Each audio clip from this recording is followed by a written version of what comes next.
Hello children. As you all know, we have studied in our previous video the ashes that made trees bloom part 1. Today we are going to start the part 2 of this story. Before going to read and explain the chapter, I would like to recap the story again. So in the first section of this chapter, we saw how a gentle old couple who lived an honest life got rewarded by their pet dog. So we see that honesty always pays. And on this occasion, it was through this dog, Muku.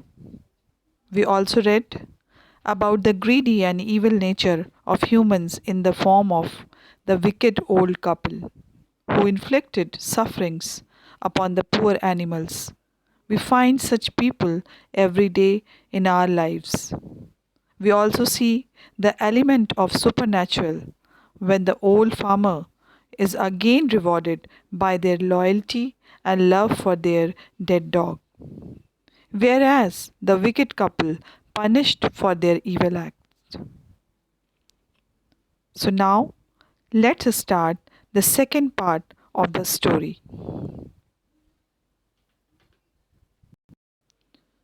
In the second section of this lesson, we see how the gentle couple are rewarded yet again by doing what their pet dog has asked them to do. Whereas the wicked old couple, through trying hard in every way, failed to gain anything but loss and disgust at the hands of the daimons. So I am going. So let's start reading of first paragraph of second part of this story. Not long after that, the good old man dreamed again, and the spirit of the dog spoke to him, telling him how the wicked people had burned the mill made from the pine tree.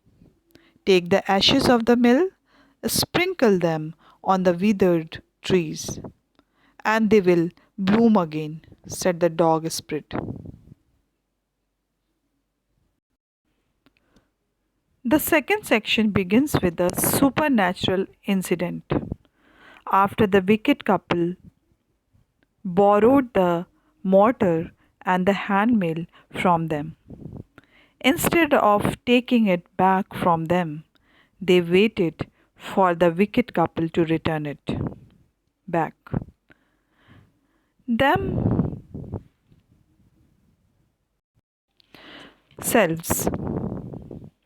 Time passed by, but this did not happen. One night, when the gentle old man was asleep, the dog once again appeared in his dream and told him all about the wicked man, how he had cut into pieces the mortar and handmill which was given to him, and was how burning its pieces by pieces in his fireplace. The dog also told him in the dream that the mortar and the handmill had supernatural qualities, and its ashes also hold those qualities. The ashes of those utensils hold supernatural quality to make a withered tree bloom again. If you take the ashes of the burnt mortar and handmill and sprinkle it on the withered or almost dead trees, it will bloom flowers, and fruits will come out of it as soon as the ashes touch the tree and its branches. Now let's move to the second paragraph. The old man awoke and went at once to his wicked neighbor's house, where he found the miserable old pair sitting at the edge of their square fireplace, in the middle of the floor, smoking and spinning. From time to time, they warned their hands and feet with the blaze from some bits of the mill, while behind them lay a pile of the broken pieces. The good old man humbly asked for the ashes, though the covetous couple turned up their noses at him and scolded him as if he were a thief. They let him fill his basket with ashes.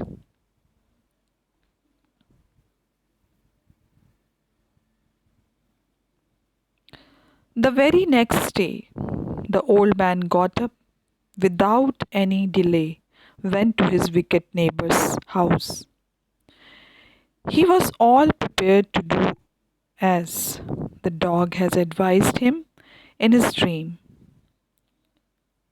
He reached their house and found both the old man and his wife sitting near the fireplace inside the house. The man was smoking tobacco while his wife was spinning thread to make a dress or some other stitching purpose. For time to time they stretched out their legs and hands towards the fireplace to get more warmth. Their fireplace was blazing with fire from the chopped hand mill and the mortar wood, which was property of the gentle old farmer. It is not mentioned here, but the gentle old farmer must have asked them to return back his mortar and the hand mill, but the wicked couple made some excuses and tried to fool him about the wooden utensils. The old farmer saw that some pieces of his mill lay just beside the fireplace. Some of them were already in the fireplace, making good fire for the wicked people.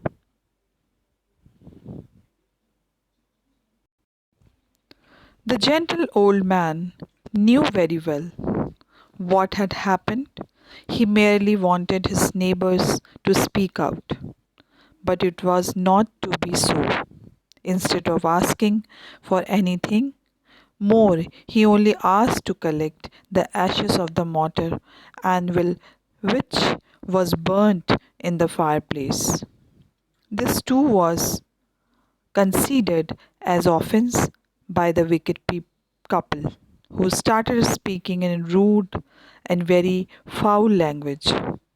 They even scolded his and him as if he was a thief who had been caught stealing from their house. After much argument, did they allow the gentle old man to gather the ashes from their fireplace. Let's move to the next paragraph. On coming home, the old man took his wife into the garden. It being winter, their favorite cherry tree was bare. He sprinkled a pinch of ashes on it, and lo, it sprouted blossom until it became a cloud of pink bloom which perfumed the air. The news of this filled the village, and everyone ran out to see the wonder. The old man returned back home carrying the ashes of the hand mill and mortar in a small basket. And taking his wife, he went out into the garden to do as Muku had instructed him to do in the dream. Out in the garden, into a chilling winter day, the cherry tree stood bare without leaves, flowers, or fruits. The old man took out a pinch of ash and sprinkled it on the bare, withered cherry tree. Suddenly, the withered tree started to bloom with flowers of pink color, and within no time, the whole tree was full of pink flowers, giving out very sweet fragrance, which spread all around the neighborhood. And news of this supernatural event spread all around the village, and everyone came running to the tree to see the wonder with their own eyes.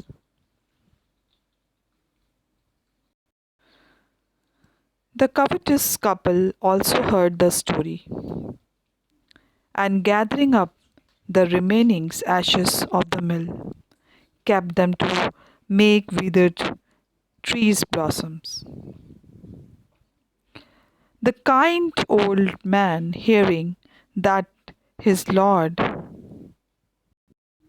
the daimos, was to pass along the high road near the village, set out to see him. Taking his basket of the ashes, as the train approached, he climbed up into an old withered cherry tree that stood by the wayside.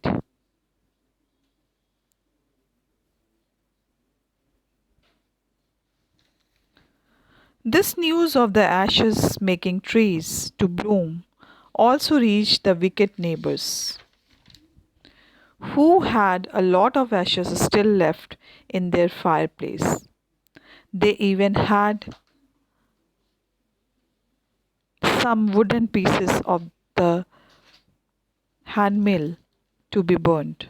So they quickly collected all the ashes and kept it in store to make the withered trees bloom when time came according to their need. As we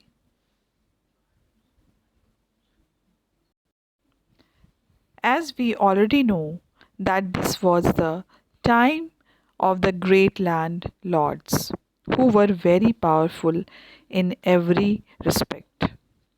They were just little flower lower than the king himself.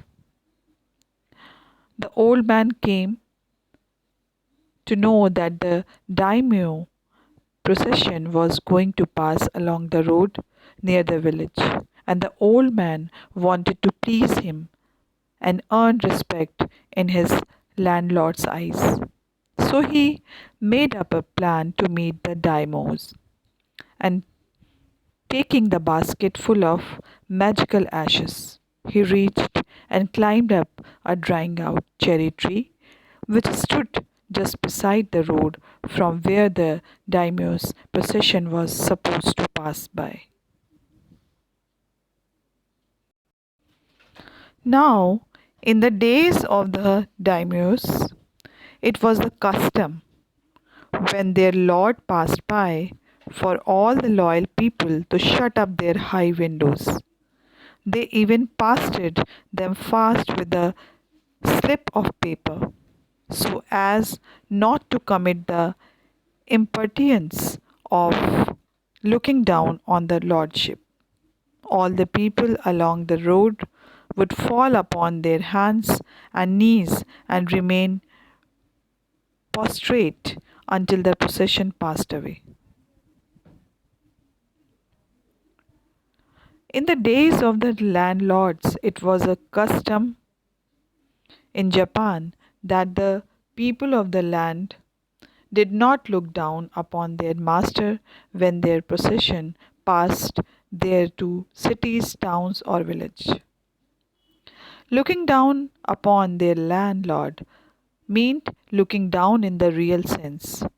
Someone looking from the top floor windows or balconies of their house at the procession of the daimyos passing below on the streets.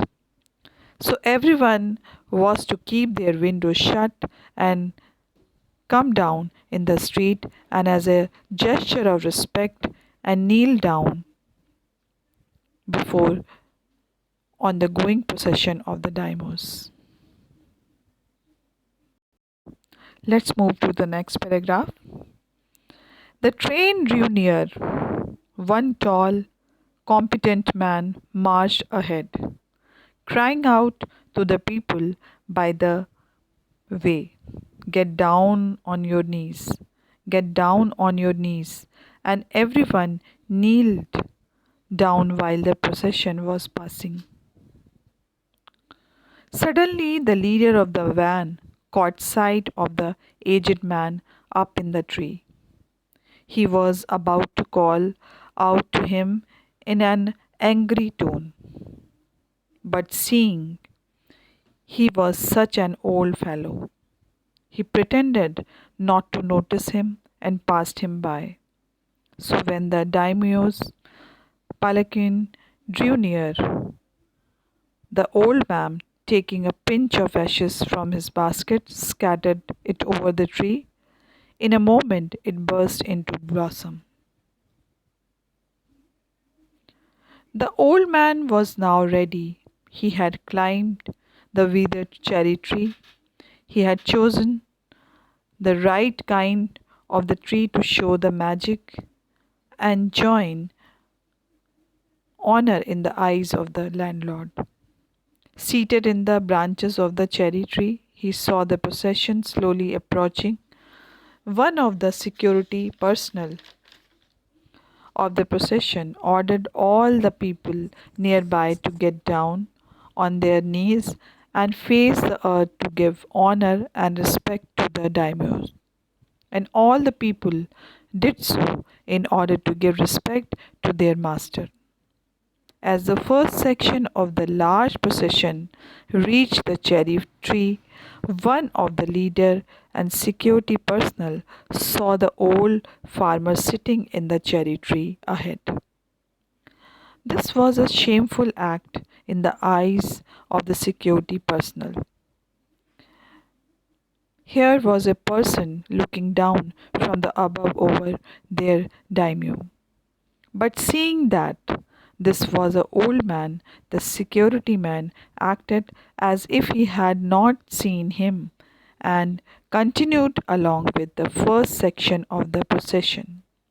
The main section in which the daimyo's palanquin was being carried was just approaching the cherry tree near the old farmer. As soon as the palanquin came near the tree, the old farmer took a pinch of the ashes from the basket, scattered it all over the withered cherry tree, and within no time the whole of the cherry tree bloomed up into blossom, flowers giving out sweet fragrance. All this happened right before the eyes of the daimyos. The old farmer had become successful in getting the attention of the daimyos. Now let's move to the next paragraph. The delighted daimyo ordered the train to be stopped and got out to see the wonder.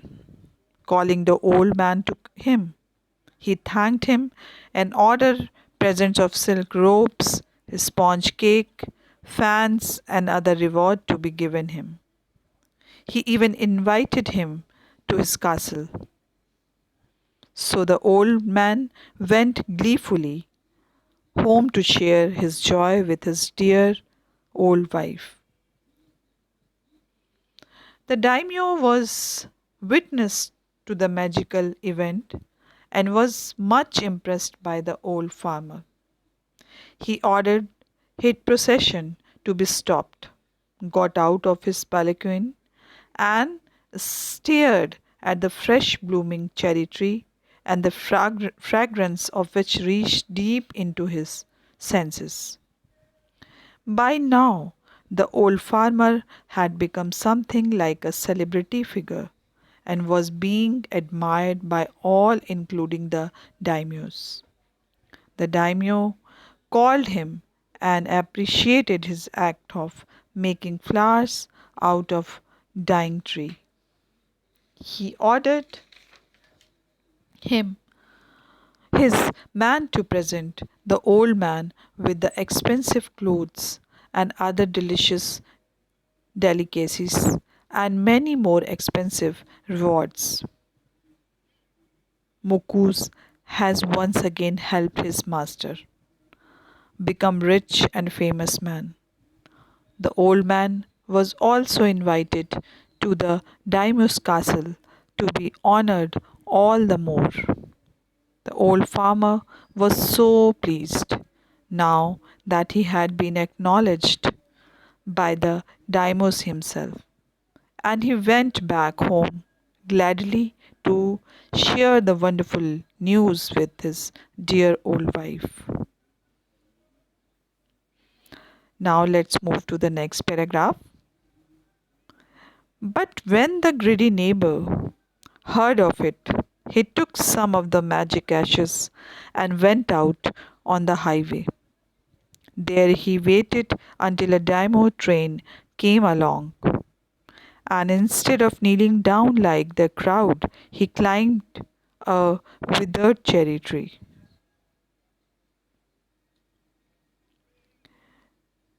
The news of the old man's success spread like fire in the village, and when the wicked old man heard what and how events had taken place, he quickly schemed up a plan to act just like his neighbor and get famous and rich in the same manner. He thought, after all, the ashes of the mill and mortar was there in his fireplace, which will create magic, as it had done in the case of the gentle old farmer. So he quickly collected the ashes from the fireplace and kept it in a basket, reached the highway quickly where the procession of the daimyos was supposed to pass along. He was ready for the daimyo's procession to reach him, and instead of obeying the order from the soldiers and kneeling down before the procession, he climbed up a withered cherry tree to put up his magical show in order to impress the daimyos. Now let's move to the next paragraph. When the daimyo himself was almost directly under him, he threw a handful of ashes over the tree, which did not change a particle. The wind blew the fine dust in the noses and eyes of the daimyo and his wife. Such a sneezing and choking, it spoiled all the pomp and dignity of the procession. The man whose business it was to cry, "Get down on your knees," seized the old fool by the collar, dragged him from the tree, and tumbled him and his ash basket into the ditch by the road. Then, beating him soundly, he left him for dead. Now I am going to explain the paragraph. When the procession of the daimyos had reached the tree and was right beneath it, the wicked old man tried to play up the magical trick of making flowers into a dried up tree by throwing ashes on the branches of the tree. He took a handful of ashes and threw it on the dry cherry tree on which he had just climbed. Second passed. To his amazement, nothing happened. The magic had not worked at the hands of the wicked old man. Moreover, there was ash and dust flying around the palanquin of the daimos. The wind blew off all the dust into the eyes and the nose of the daimos and his wife, who were seated in the palanquin. Both the landlord and his wife were in trouble due to ashes in their eyes and nose. They were unable to see anything and were getting choked due to the ashes into their nose. The whole dignity and honor, the decorum of the procession now lay shattered. The daimos had never faced such humiliation at the hands of the citizen in their own kingdom. The security personnel were in great anger now, who pulled down the old man from the tree and dragged all the way in the side of the road into a muddy ditch. They threw his basket of ashes and the old fool into the ditch and punished him by beating him up badly. The old man's plan to become rich has failed as it has earlier on the several occasions.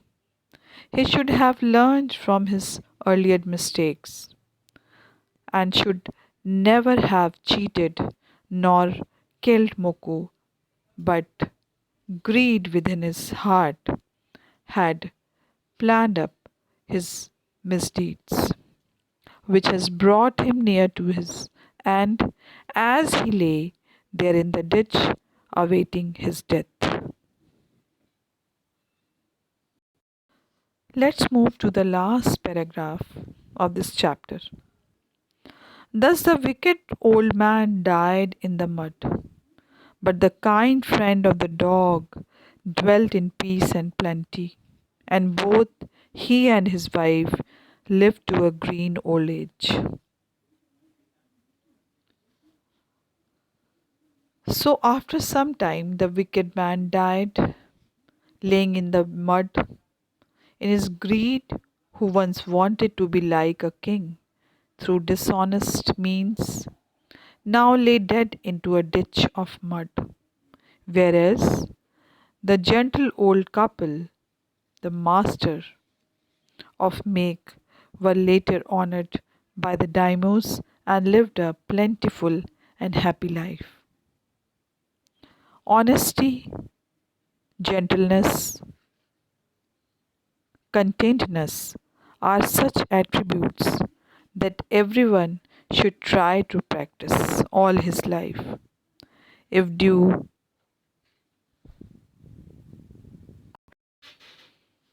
pursues these qualities, he will be honored and happy all his life. And the Almighty, who sees everyone from his heavenly abode, will grant favors to you in the end, as was the case of the gentle old farmer. Now let's see the difficult word or word meanings which are given in this chapter. Daimyos means in 19th century Japan wealthy land owners. Snug means comfortable, a being with a soul, like a human child showing emotion. Turned up means dug up on purpose, intentionally. Gleamed, gleamed means shone or glittered. Coaxed means persuaded, and dainties means tasty food. Covetous means greedy. Crone means old woman. Flung means threw. Carcass means dead body. Mortar means bowl. Pounding means crushing or grinding. Stingy means miserly. Withered means bare and dry. Turned up their noses, treated him with contempt. Train, procession. Prostrate means lying on the ground face downward. Palanquin means royal van or cart. Gleefully means happily. A particle means even a little bit. Seized means caught. Green means here, healthy, active, and prosperous. This beautiful story is written by William Elliot Griffiths. It is a Japanese tale. Going to end this video, I would like to revise the story again. The story is The Ashes That Made Trees Bloom, written by William Elliot Griffiths.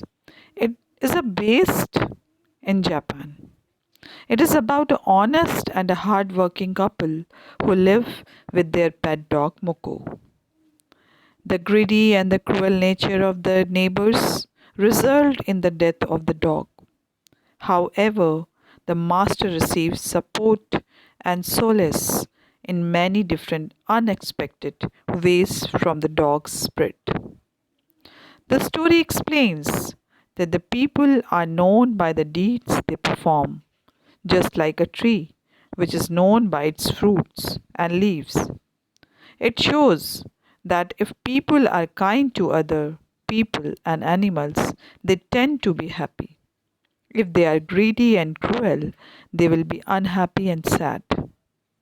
The story also has hints of magical realm, along with themes of kindness, mythology, karma, animals, fantasy, kindness, and society. So that's all for today. Tomorrow we will do the exercises which are based on this chapter.